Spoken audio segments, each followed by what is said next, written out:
Assalamualaikum warahmatullahi wabarakatuh.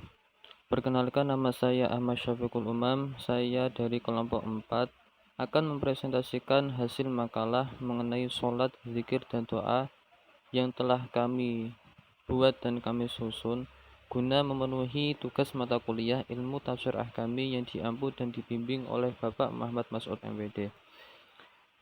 Sebelum saya mulai presentasi pada pagi hari ini, perkenankanlah saya untuk memperkenalkan satu persatu dari kelompok saya.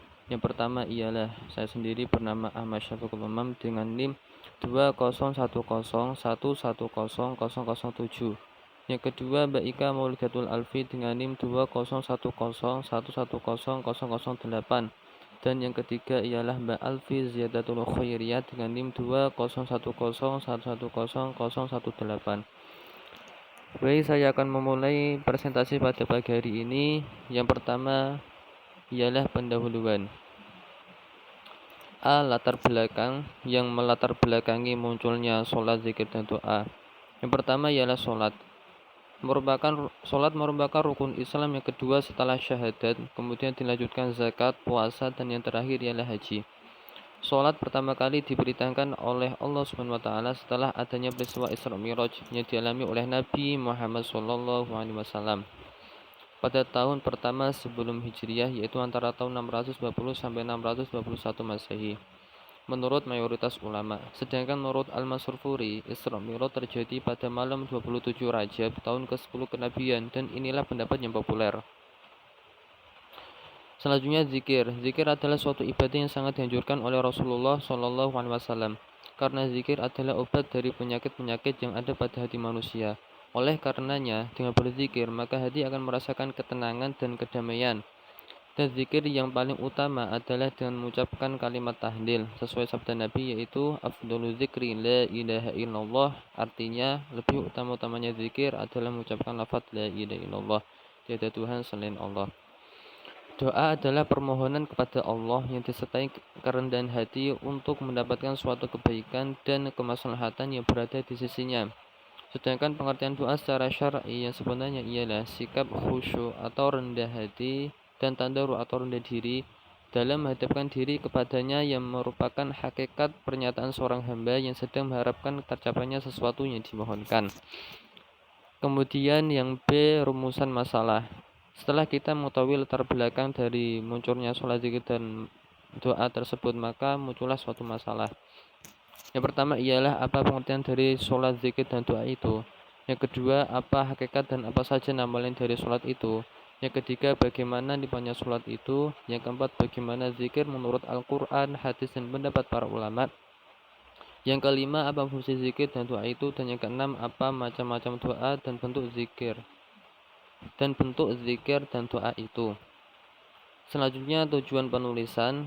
Pertama, untuk mengetahui pengertian dari sholat, zikir, dan doa, untuk mengetahui hakikat dan nama lain dari sholat, untuk mengetahui nikmatnya sholat, untuk mengetahui zikir menurut Al-Quran, hadis, dan pendapat para ulama, untuk mengetahui fungsi zikir dan doa, untuk mengetahui macam-macam dan bentuk zikir dan doa. Kemudian yang kedua ialah pembahasan. Pembahasan yang pertama kita ialah sholat. Sholat secara etimologi atau secara bahasa bermakna doa. Sedangkan sholat secara terminologi atau istilah ialah ucapan atau aqwal dan perbuatan atau af'al yang khusus atau tertentu, yang diawali dengan bacaan takbiratul ihram dan diakhiri dengan bacaan salam.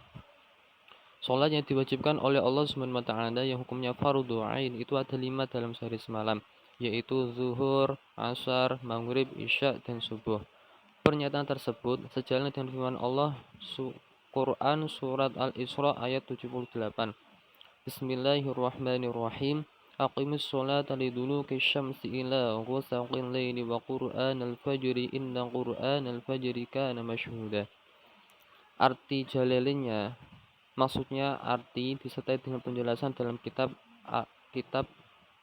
Tafsir Jalalain, yaitu dirikanlah sholat dari sesudah matahari tergelincir, artinya sejak dari matahari tergelincir sampai gelap malam, hingga kegelapan malam tiba. Yang dimaksud adalah sholat zuhur, asar, maghrib, dan isya, dan bacaan di waktu fajar, yakni sholat subuh.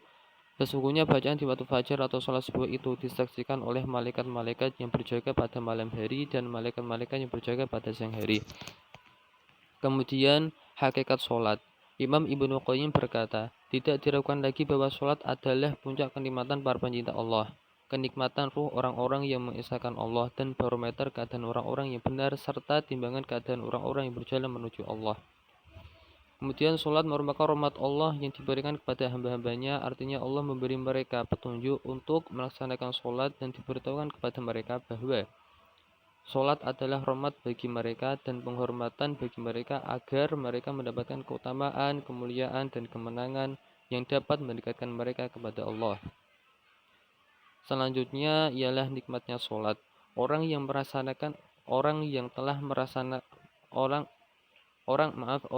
merasakan nikmatnya sholat, dia akan tahu bahwa sholat tidak hanya melakukan takbir, membaca Al-Fatihah, demikian pula dia tidak hanya melakukan rukuk dan sholat saja, melainkan setiap aktivitas ibadah dari rangkaian ibadah sholat memiliki rahasia dan pengaruh ibadah yang tidak didapatkan dari selainnya. Sebagaimana ayat dari ayat-ayat Al-Fatihah adalah ibadah yang mengandung kenikmatan bagi setiap orang yang membacanya. Seperti contoh pada lafaz Alhamdulillah. Ketika kita membaca lafaz Alhamdulillah, kita akan dapatkan dari balik kalimat ini penetapan bahwa setiap kesempurnaan milik Allah, baik itu perbuatan, sifat, dan namanya. Mensucikan dari yang buruk yang berbentuk kecacatan, baik itu perbuatan, sifat, dan asmanya. Dari pemahaman itu kita dapat menarik kesimpulan bahwa dia terpuji dalam setiap perbuatan, sifat, dan asmanya. Yang terakhir ialah nama-nama sholat. Ketika sholat ditegakkan dan dilakukan dengan bacaan dalam kurung qiraat, berdiri dalam kurung qiyam, rukuk, sujud, dan zikir, maka demikian pula sholat dinamakan dengan setiap nama dari kelima perbuatan ini.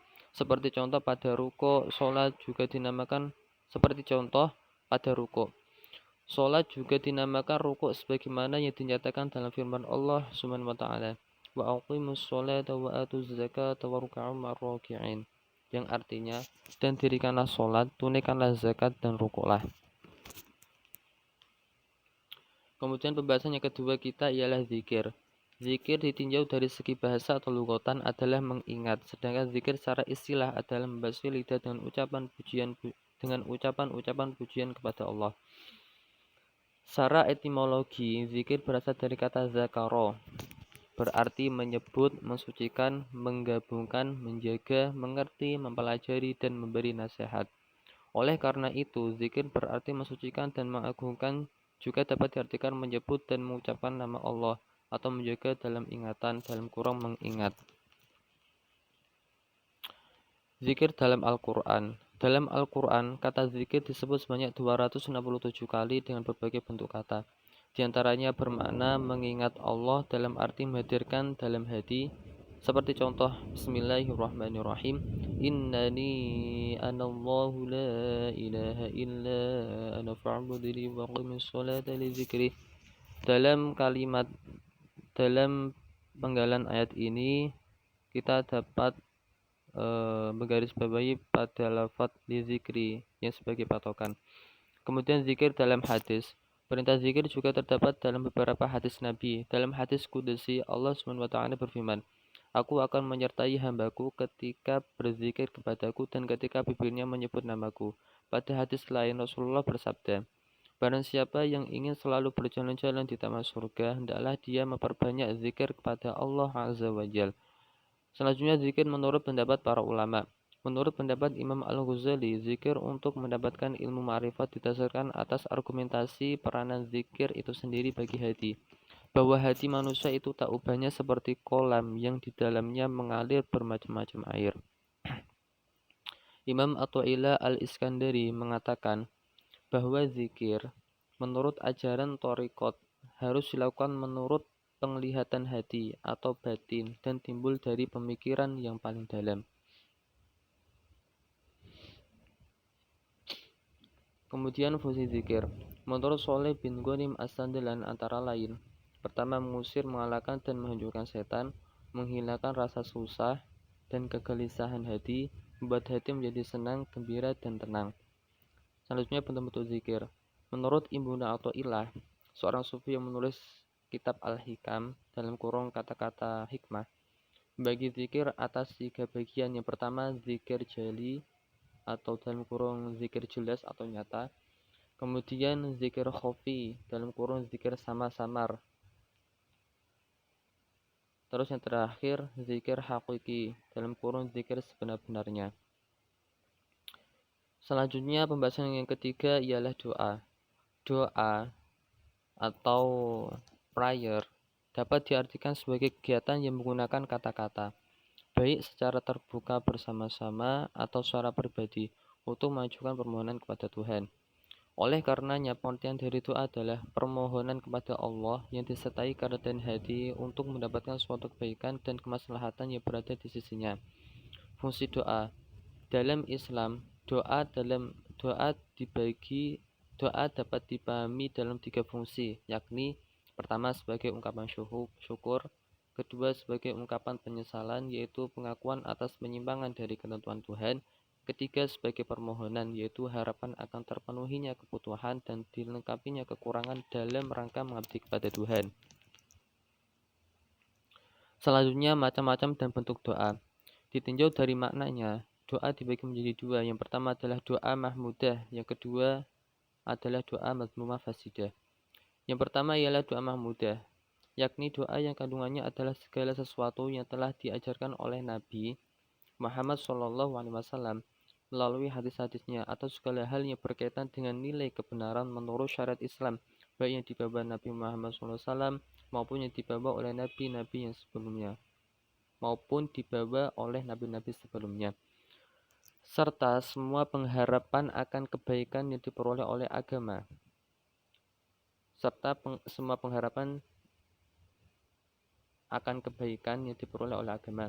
Kemudian yang kedua adalah doa mazmumah atau fasidah, yakni harapan yang berakhir keburukan atau niat buruk yang bertentangan dengan syariat, serta apa saja yang dilarang langsung oleh Rasulullah SAW. Dalam kategori mahmudah yang pertama tadi, jika ditinjau dari bentuknya dapat dibagi menjadi beberapa kelompok. Yang pertama ialah yang menggunakan kalimat perintah dalam kurung fi'il amar atau permohonan kepada Allah. Kedua, yang menggunakan nama-nama Allah atau al-asmaul husna, yaitu dengan membaca berulang-ulang salah satu namanya dengan harapan mendapatkan sesuatu yang sesuai dengan makna nama tersebut. Ketiga, yang berupa pujian kepada Allah dan secara harfiah tidak menyiratkan apa yang dimohonkan. Kemudian yang ketiga ialah penutup. Bab yang ketiga ialah penutup. Kesimpulan dari pembahasan tersebut ialah sholat maktubat atau sholat yang diwajibkan oleh Allah SWT itu ada 5 dalam sehari semalam, yaitu sholat zuhur, asar, maghrib, isya, dan subuh, yang semuanya hukumnya fardu ain. Dan diwajibkannya sholat tersebut setelah Nabi melakukan Isra Mi'raj dari Masjidil Haram berjalan menuju Masjidil Aqsa, kemudian naik ke Sidratul Muntaha. Selanjutnya, zikir merupakan ibadah hati dan lisan yang tidak mengenal batasan waktu. Bahkan Allah mensifati ulil albab, yang arti aslinya itu adalah ashabul uqul, orang-orang yang memiliki akal, diartikan sebagai orang yang senantiasa menyebut Robnya. Ibnu Athaillah dalam kitabnya Al-Hikam membagi zikir pada 3 macam. Yang pertama adalah zikir jali, yaitu zikir nyata. Yang kedua zikir khafi, zikir samar. Yang ketiga zikir hakiki, zikir yang sebenar-benarnya. Selanjutnya doa terbagi atas 2 bagian, yaitu doa mahmudah, yakni yang berkaitan dengan kebenaran, dan doa mazmumah, yakni yang berkaitan dengan keburukan, yang bertentangan dengan syariat dan yang dilarang oleh Rasulullah SAW. Demikian presentasi yang dapat kami sampaikan. Saya mewakili kelompok 4. Jika ada kesalahan dalam penuturan kata atau hal-hal yang tidak enak pada hati teman-teman semua, khususnya kepada Bapak dosen pengampu ilmu tafsir kami, Kami dari kelompok 4, khususnya saya, memohon maaf sebesar-besarnya. Cukup sekian dari saya. Wal afu minkum. Wassalamualaikum warahmatullahi wabarakatuh.